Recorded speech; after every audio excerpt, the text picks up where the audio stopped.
Yo, what's going on guys? It's Cynical and welcome back to another Kingdom Hearts 3 video. Guys, today for you dudes, I am so proud and so very excited to bring you guys my very first impressions and my sort of first review on Kingdom Hearts 3, mainly of course from a gameplay perspective. I simply cannot wait to share all of my thoughts, all of my opinions with you guys.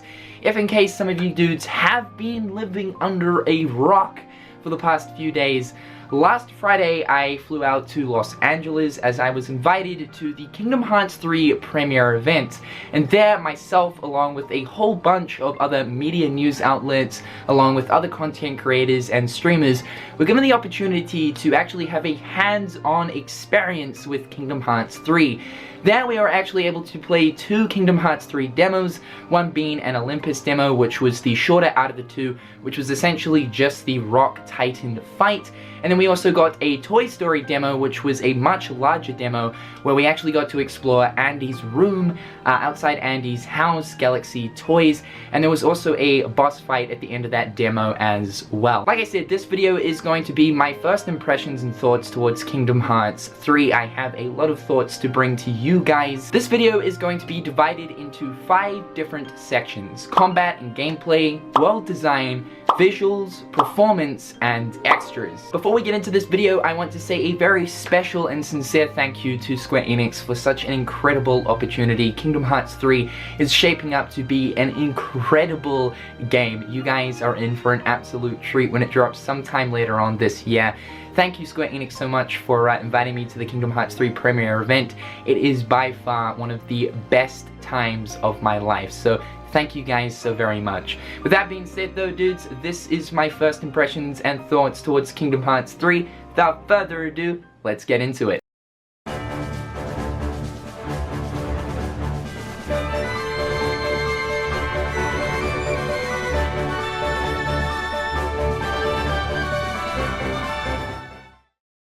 First things first, let's start off with the base combos, as I feel like the base combo is certainly one of the most important aspects of the combat and gameplay when looking at Kingdom Hearts 3.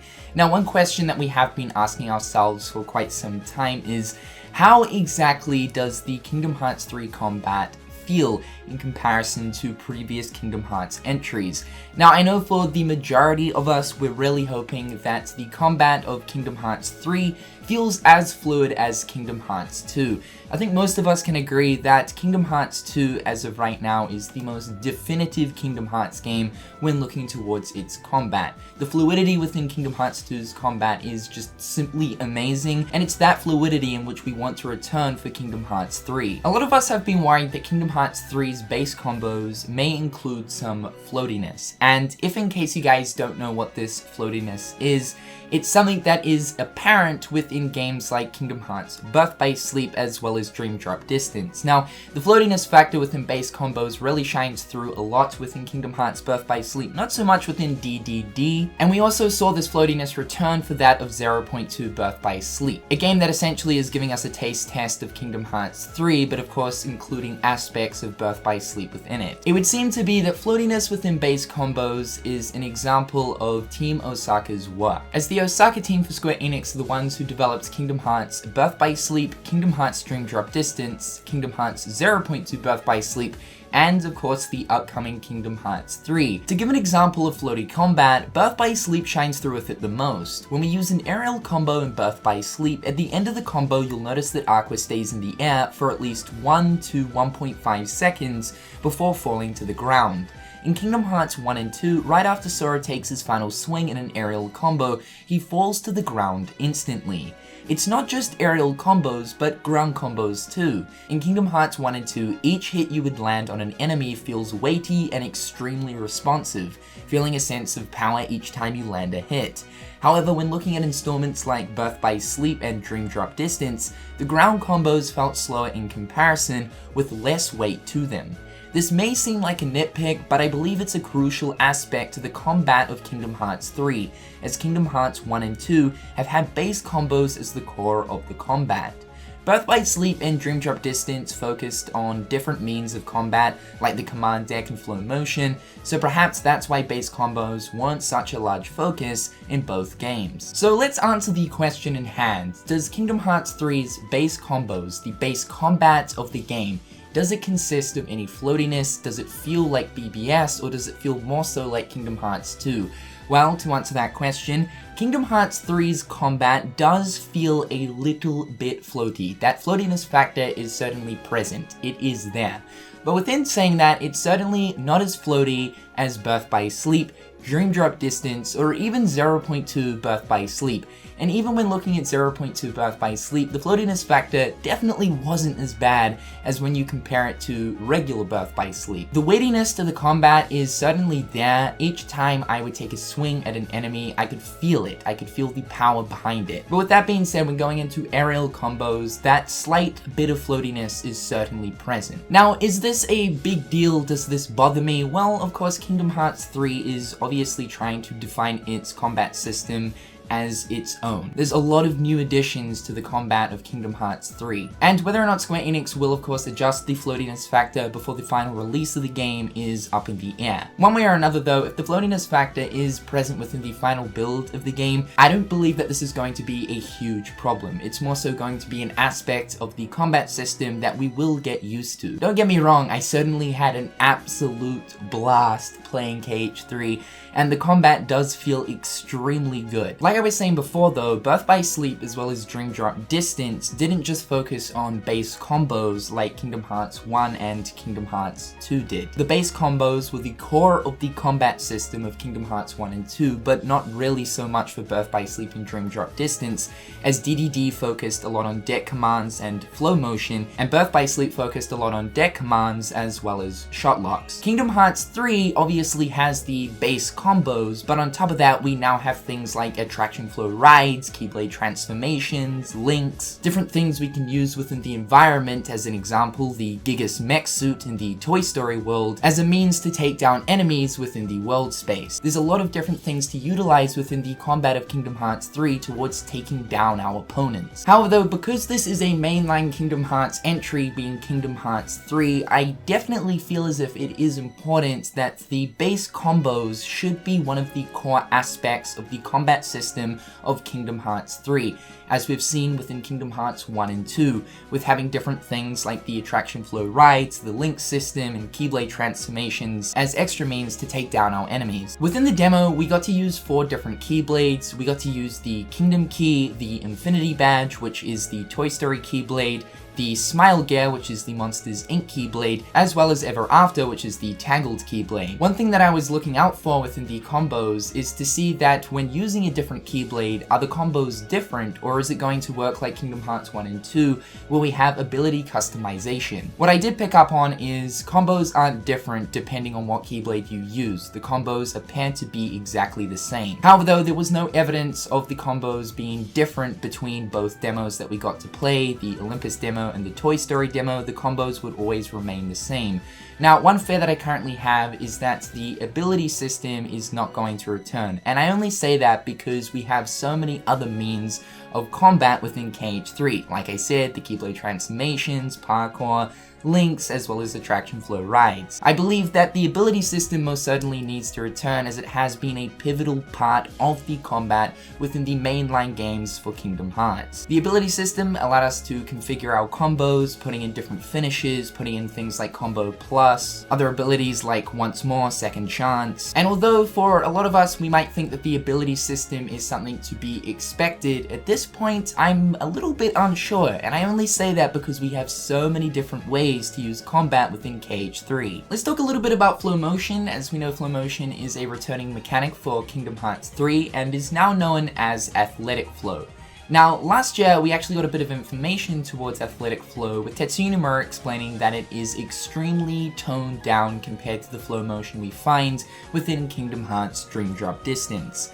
A common complaint that you will most likely come across when looking at DDD is people complaining about how you would constantly rely on using flow motion throughout Dream Drop Distance. Now, this doesn't really come as any surprise, as flow motion was the big new mechanic that was introduced into Dream Drop Distance, and essentially the game is built around using flow motion. However, though, the problem with flow motion within Dream Drop Distance is that you could simply just spam it and spam it and spam it over and over and over again, keeping yourself up in the air and constantly using Shock Dive to absolutely annihilate the enemies in the area. This has been a concern for a lot of people, knowing that flow motion is going to return in Kingdom Hearts 3, the worry of being able to constantly just keep yourself up in the air and spam different flow motion moves like Shock Dive again and again and again. And I am happy to say that Tetsuya Nomura is correct when he says that the flow motion found in Kingdom Hearts 3 is extremely toned down compared to DDD's flow motion. In Kingdom Hearts 3, you can only kick off the wall of flow motion once, meaning that you cannot keep yourself up in the air for as long as you want. And the good thing is, the only flow motion attack that is currently present right now is Shock Dive, and Shock Dive is a lot more toned down compared to the Shock Dive that we find in DDD, with the radius of the attack being toned down tenfold. Sweet! So if you guys do have any fears towards flow motion, or more so athletic flow in Kingdom Hearts 3 being absolutely broken, with the fear of being able to spam it again and again and again, do not fret guys, it has been toned down a lot. And personally for me, this is a really good thing. Although I did enjoy using flow motion in Dream Drop Distance, it's not really an aspect that I wanted to be heavily implemented into Kingdom Hearts 3. Let's talk a little bit about the parkour system within Kingdom Hearts 3, as we got to use quite a lot of it within the Toy Story and Olympus demo. Now, we have for quite some time been asking ourselves exactly how does the parkour system work, and when using parkour, does it feel smooth, especially when looking towards wall running, whether you're running up walls or across walls, which you can do, by the way. The indication towards where you can run up a wall is simply displayed by this really interesting white gleam that will continue to flicker up walls. When you see this, it essentially means that you can wall run. Now, this is the very first time that we've actually seen this white gleam up against walls. We've never seen this within previous Kingdom Hearts 3 trailers. In fact, previous indications towards where you can use parkour was indicated by these golden sparkles. Now, the golden sparkles still exist within the game, but the golden sparkles are more so used as an indicator to use parkour on smaller objects within the world space and not walls. My only gripe with the parkour system would have to be the white gleam that you see on walls indicating that you can wall run. So the reason why I say this is mainly because most of the walls that you come across within the worlds of Kingdom Hearts 3 you can pretty much use to wall run, and this was definitely apparent when playing the Toy Story demo. We were put in a very large space, being that of Galaxy Toys, and as you can assume within Galaxy Toys there are plenty of different walls to wall run up. Pretty much every single wall that I was going past, it was displayed with this white gleam that would constantly flicker up the wall, which I have to say is a little bit distracting. If you do get far enough away from a wall that you can wall run up, the white gleam will just eventually disappear, which is a really good thing. But yeah, I gotta say that the white gleam is sort of a little bit distracting, as it's pretty much always flickering with this white glow effect. I am hoping that in the final build, if Square Enix decide to keep this white gleam, I'm really hoping that in the config menu, there is actually a way of disabling this. However, that's my only gripe with parkour when looking towards actually using the mechanic in itself, especially when looking at wall running. I thought it was really smooth. You can change your course of direction, whether you want to run from left or to right. You can do that while wall running on the fly. I found myself throughout the Toy Story demo using the wall run function to reach different ledges and different areas of the map that you otherwise wouldn't be able to without the use of wall run. So I can only imagine that in the final build we'll be using wall run quite a bit to reach unreachable areas that you wouldn't otherwise be able to reach without the use of parkour. The Keyblade transformation system was a lot of fun to use. This is obviously a brand new mechanic introduced for Kingdom Hearts 3. And the way in which I would describe Keyblade transformations is essentially these are the new command styles for Kingdom Hearts 3.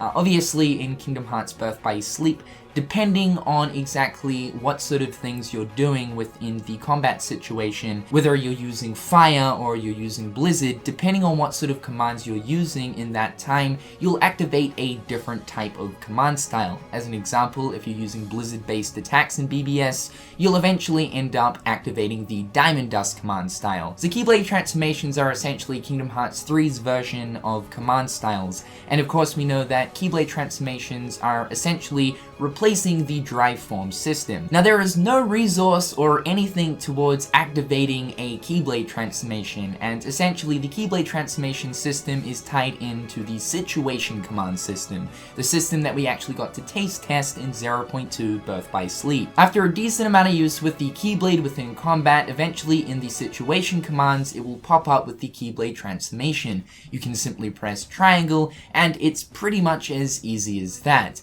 Now, as of right now, I see quite a few fares towards this system, mainly because, yes, there is no resource cost towards using a Keyblade transformation. And again, this is where my worry of not having the ability customization comes in.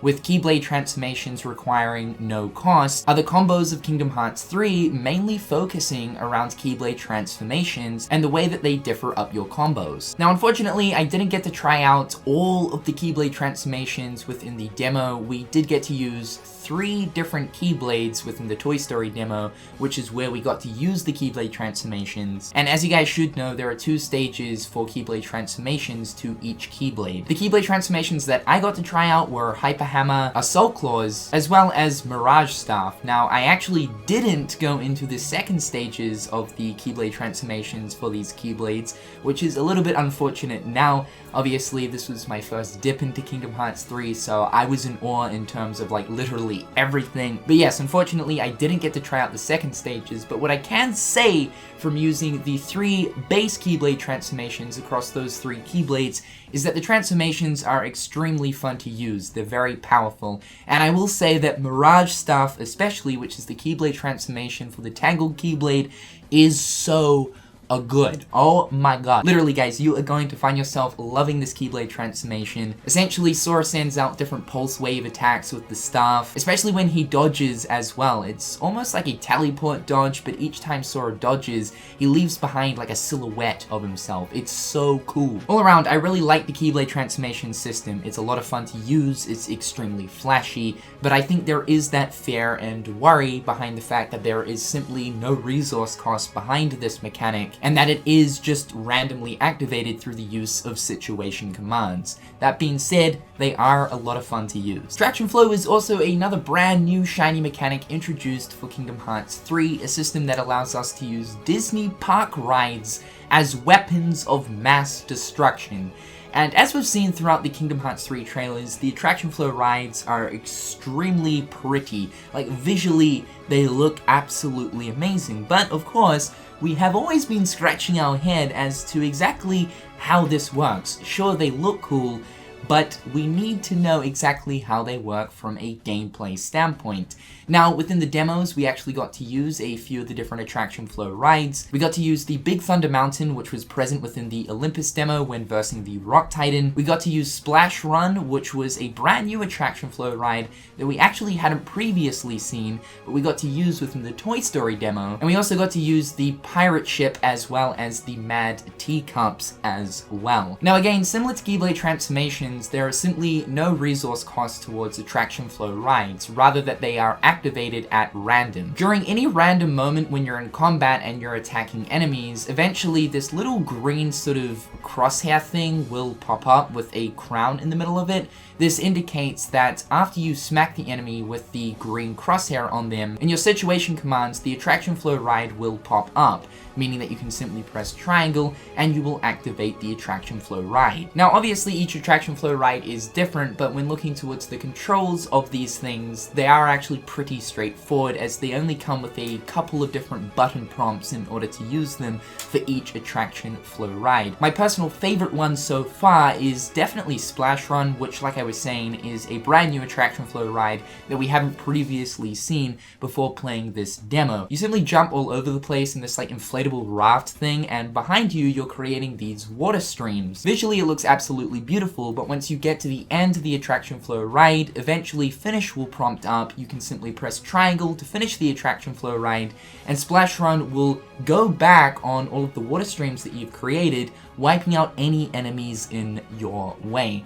I really enjoyed using Splash Run along with the other attraction flow rides as well. They are extremely strong, but you should also be aware that during using an attraction flow ride, you are also vulnerable, meaning that you can take damage, so you're not exactly 100% invincible. Now, this wouldn't be a main entry Kingdom Hearts title if we didn't have summons a part of the combat system, and in Kingdom Hearts 3, summons are returning and are now known as links. Across the 2 demos, we got to try out a total of 3 different link summons. In the Olympus world, we got to try out Wonder Balloon, which is the Dream Eater summon, and then in the Toy Story demo, we got to try out 2 other Link summons, the first one being the Wreck-It Ralph summon, and the second being the Ariel summon. Now, you guys should note that summons do actually require a resource cost, and unlike attraction flow rides, Keyblade transformations, and team attacks, Link summons are not a part of the situation command system. Rather, you can activate your links from the command menu down the bottom left by simply going down to Link, and links require your MP gauge to be at full, so if you've used even a little bit of your MP, you will unfortunately not be able to summon forth a link, so you have to make sure that your MP gauge is absolutely full in order to use them. However, link summons are pretty damn strong, and as you guys can assume, each one does a different thing that corresponds to that character.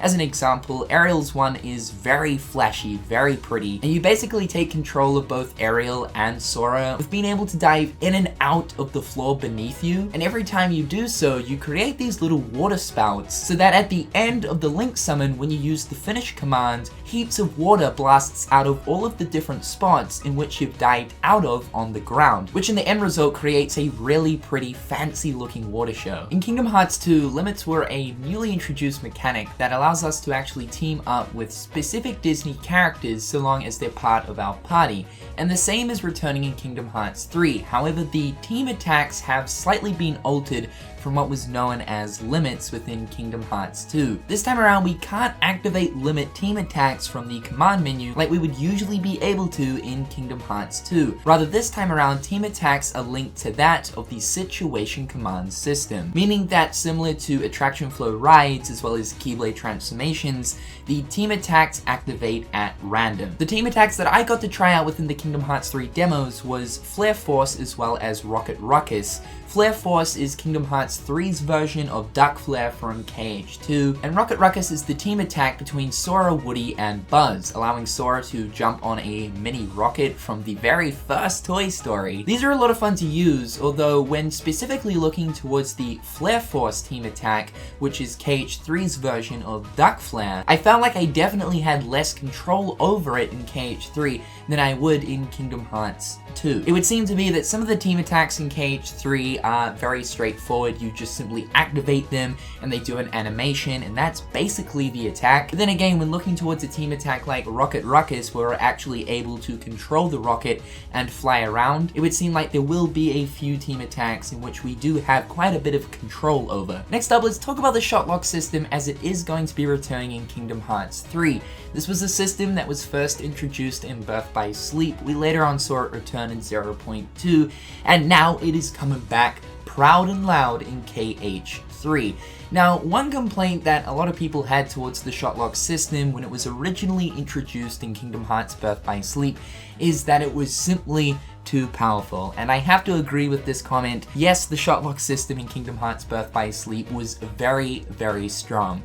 Now, can we say the same for Kingdom Hearts 3? Well, yes, Shotlock is still pretty damn powerful. In this clip right here, I use Ragnarok, which is the Kingdom Keys Shotlock ability. And you guys can see I wiped out like a whole multitude of enemies when using Ragnarok right there. So yes, Shotlock is still quite powerful. However though, it is balanced out nowadays because the focus gauge actually takes quite a long time to refill back up to max, whereas if you guys have played Birth by Sleep, you'll remember that filling the focus gauge back up happened fairly fast, meaning that like within every 2 minutes, you could at least be using 1 to 2 Shotlocks. That is just simply not the case in Kingdom Hearts 3, and coming across Shotlock orbs to refill the gauge, you really don't come across them all too often. So I think that's a really good sign. I didn't actually find myself using the Shotlock system all too much throughout the demo. It should be noted that every Keyblade has a different Shotlock ability. So like I said, the Kingdom Keys Shotlock ability is Ragnarok, which obviously makes a lot of sense. When looking at Smile Gear, which is the Monsters Inc. Keyblade, its Shotlock is known as Warp Trick, which this one was really cool. Sora essentially puts his hand through like 2 different portals, and multiple different portals come out of like nowhere,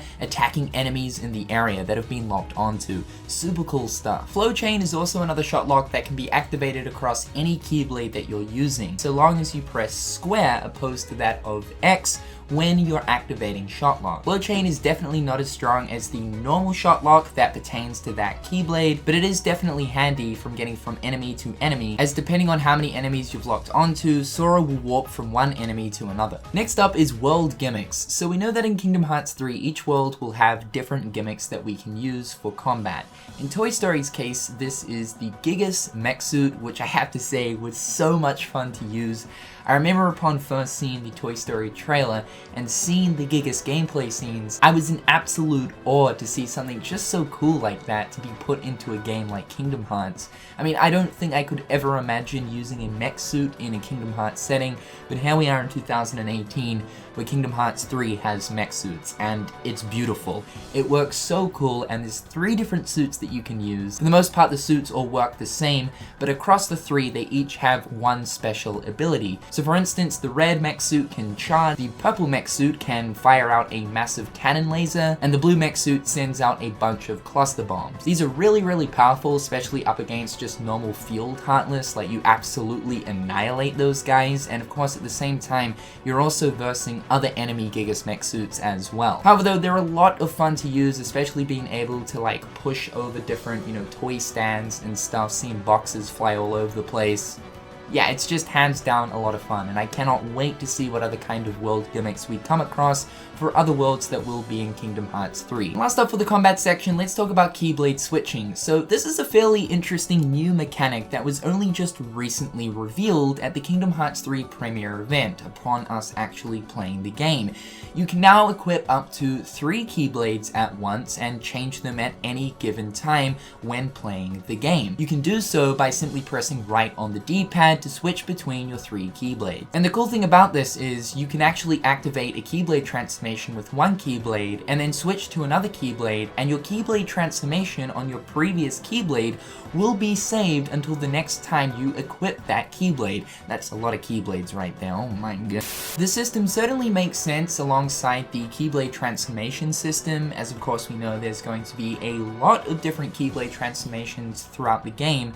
Essentially, when you look at it, with having 3 Keyblades equipped at one time, it means that while on the field, we have access to a total of 6 different transformations at once. It'll be interesting to see how this plays out, because of course we know that Keyblades generally have their very own stats and abilities attached to them. There could be certain scenarios throughout the game where we actually have to make Keyblade builds, with perhaps having one Keyblade with fire boost, another Keyblade with combo boost, etc, to make viable strategies against specific bosses throughout the games. I can imagine this will be more so focused upon secret bosses rather than story bosses, but still, it's a system I'm definitely interested to learn more about.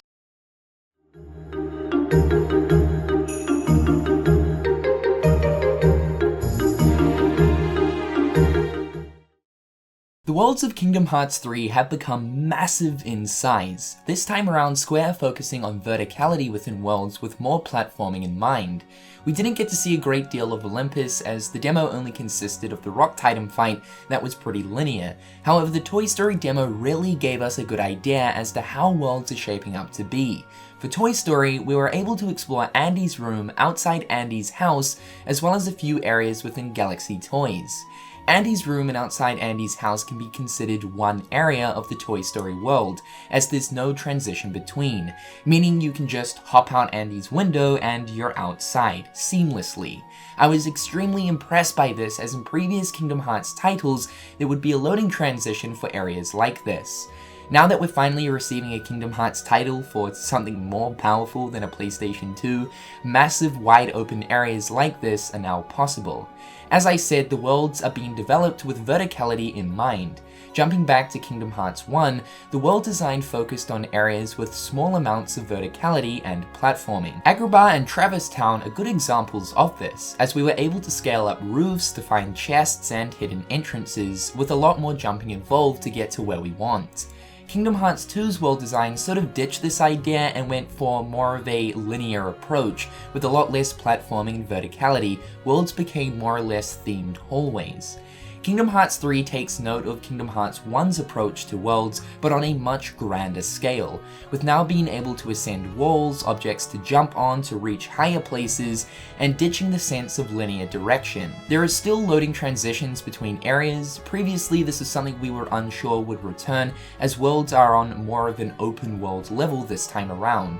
Andy's house to Galaxy Toys contains a transition, but when you compare an area of a previous Kingdom Hearts game to an area of Kingdom Hearts 3, there's just simply no comparison in size.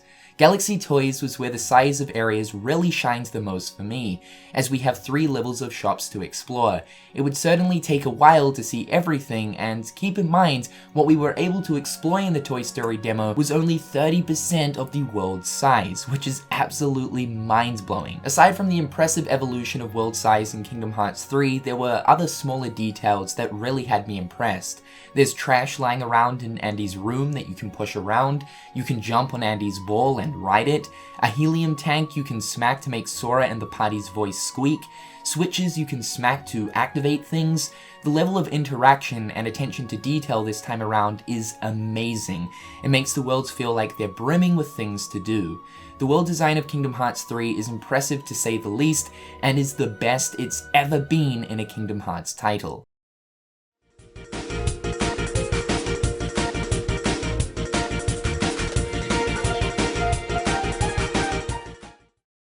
The whole time I was playing the demo, I was in absolute awe over just how polished this game is looking. When we compare how the game was once looking back in 2015 to present day, Square have come a long way.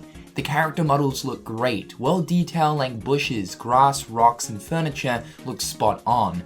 The visuals of summons and attraction flow rides are absolutely jaw-dropping. The Keyblade particle effects are literal eye candy. Square Enix have done a superb job at capturing the essence and style of a Kingdom Hearts game, but for current gen systems. We also now have realistic lighting, a first for the series other than 0.2, and for magic like thunder, seeing the area darken as the spell is summoned, then quickly lighten up back to normal, or fire, seeing the light orange glow along the ground as the projectile is sent forward, is some juicy attention to detail. We also got to see how a weather system can affect the environment within the Hercules world, with seeing rain making the ground wet, and wind affecting Sora's clothes and hair, as well as the grass. Kingdom Hearts 3 is nothing short of breathtaking with how it presents itself visually.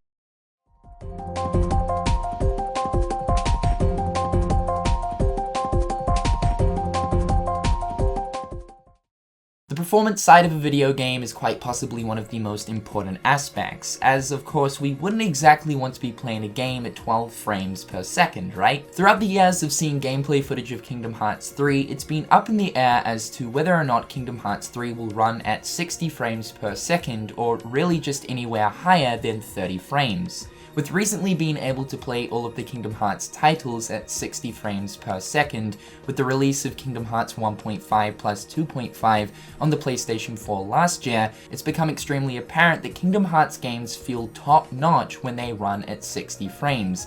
After all, Kingdom Hearts is an action RPG, and the higher the frames run, the smoother the gameplay experience we get. And for an action RPG game, this is really what we want. For our demo playthroughs, we were playing on the Xbox One X as well as the PlayStation 4 Pro, and like we saw with Kingdom Hearts 0.2 Birth by Sleep, there was definitely performance enhancements when playing it on a PlayStation 4 Pro. When you play 0.2 Birth by Sleep on a standard PlayStation 4, the game runs at about 30 frames per second. However though, when playing 0.2 on a PlayStation 4 Pro, the game will run anywhere between 40 to 50 frames per second.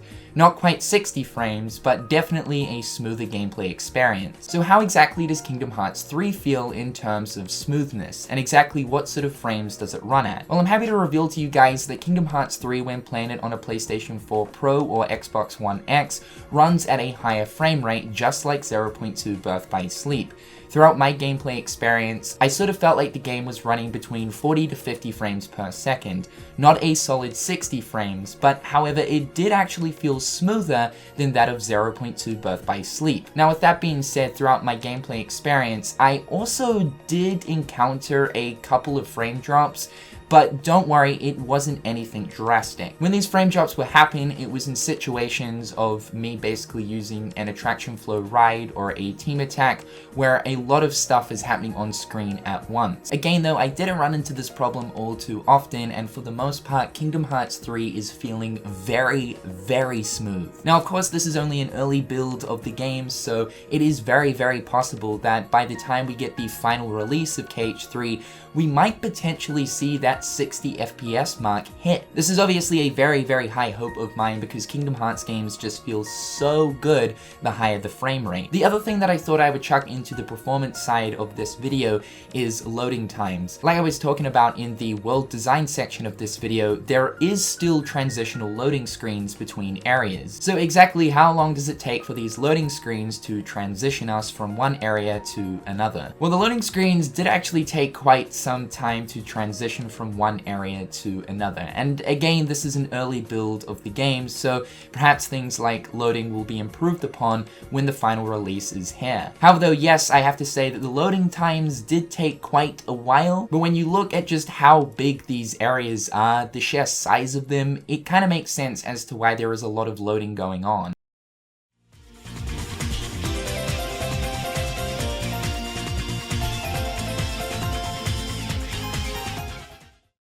Here's a few extra points that I thought I would throw in. Text box cutscenes are no longer. So generally when you would interact with a character in previous Kingdom Hearts games, a little text bubble sort of cutscene would pop up and you would read their dialogue.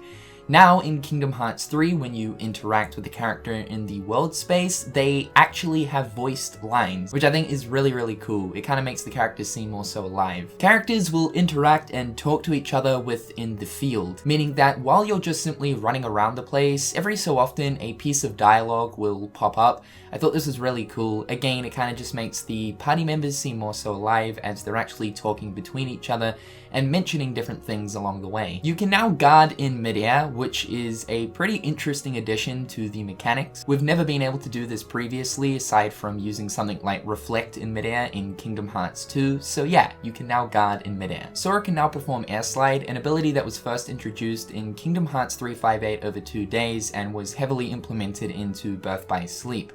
Furthermore, upon this, you can actually go from an air slide into a jump while still remaining in midair. The music of the game was absolutely fantastic. I really enjoyed how they've actually got a few of the Kingdom Hearts 1 tracks in Kingdom Hearts 3, but they're slightly different versions of them. Otherwise, it's expected that the music is just absolutely jaw-dropping when it comes to Kingdom Hearts. Yoko Shimomura does a simply amazing job with the scores of the game, and Kingdom Hearts 3's scores are sounding absolutely awesome so far. The smoothness in transition from gameplay to cutscene is so cool. It's something that we've previously never seen in other Kingdom Hearts titles, obviously aside from that of 0.2, and it is of course going to be implemented heavily into Kingdom Hearts 3. However, though, there is no transition from combat to cutscene, so when you've finished a combat scenario or encounter, the scenario will end just as a combat scenario would end in any other previous Kingdom Hearts title, and will then load into a cutscene. There is a toy stand for Dissidia NT figures within Galaxy Toys. I thought I'd just throw this in because it's a really cool little nod to Final Fantasy within Kingdom Hearts. You know, even though we have Final Fantasy cameos left, right, and center, to think that within the world of Toy Story, Final Fantasy is an actual thing,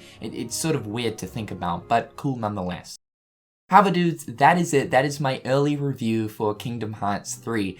Final verdict is there is a few different things that could use some tweaking for the game, but overall I am so impressed with how this game is shaping out to be. Obviously, we only got to play a very small portion of the game, and overall Kingdom Hearts 3 is looking absolutely massive, brimming with content. I cannot simply wait to see more of this game. Obviously next month in June, E3 is going to be massive for Kingdom Hearts 3, as Tetsuya Nomura has already explained, and it's crazy to think that in a few months time we will have this game in its entirety. I just simply cannot wait. However guys, with all that being said, that is all for today's video. Hopefully you guys enjoyed my first impressions and thoughts towards Kingdom Hearts 3. It would be super cool if you guys could leave a like on this video. With that being said, I've been Cynical. Hopefully you dudes are having a fantastic day, and until next time guys, I'll catch you later. Peace.